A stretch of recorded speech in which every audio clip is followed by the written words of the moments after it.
Joining me right now is Indiana Republican Congressman Jim Banks. And Congressman, history is not going to take kindly to him, is it? No, it won't, Trish. Election day is not going to be very kind to Adam Schiff and House Democrats either, I believe. And the evidence for that is growing day by day. But as the American people see this process for what it is, that's the ultimate price, or one of the ultimate prices that Adam Schiff will pay. But let me be very clear, Trish. Adam Schiff should pay a bigger price for the hell and the mud that he has drugged this country through over the past year. If that is a threat, then Adam Schiff can take it that way. But the American voters are going to pay the price, I believe, on Election Day that Adam Schiff deserves. You know, I'd just like to know where Adam Schiff was when the Republicans were getting all those so-called threats, right? And those were real threats. Those were threats where Kirstjen Nielsen was being kicked out of a Mexican restaurant because there was a group chanting at her who was running Department of Homeland Security at the time. You have, Maxine Waters, right, going after anybody who works in the Trump administration and encouraging hordes of people to do that and to call them out. I mean, Eric Holder talking about when they go low, we kick them. I mean, this kind of rhetoric, that to me actually represents threats, and that represents real physical threats. What's your take?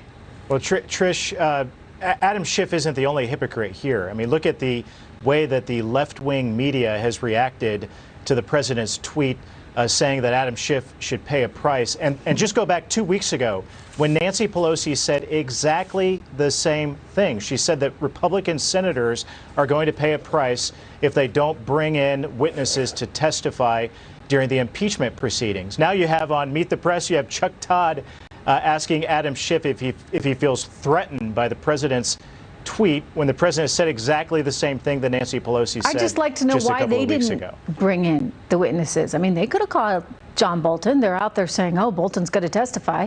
And apparently some people have leaked his manuscript to make sure that they can try and push this agenda. But Congressman, they could have brought him forward. They could have taken it to a judge. They could have demanded he testified. They never bothered to. And now they want to redo?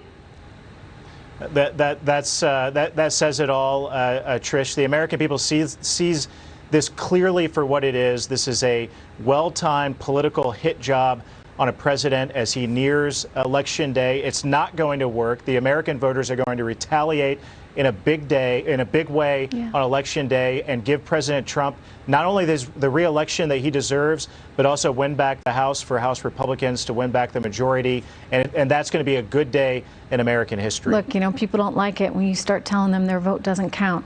It goes against fundamentally everything that we stand for as a country. Congressman Banks, it's really good to see you tonight. Thank you so much. Great to be Coming with you. up, remember the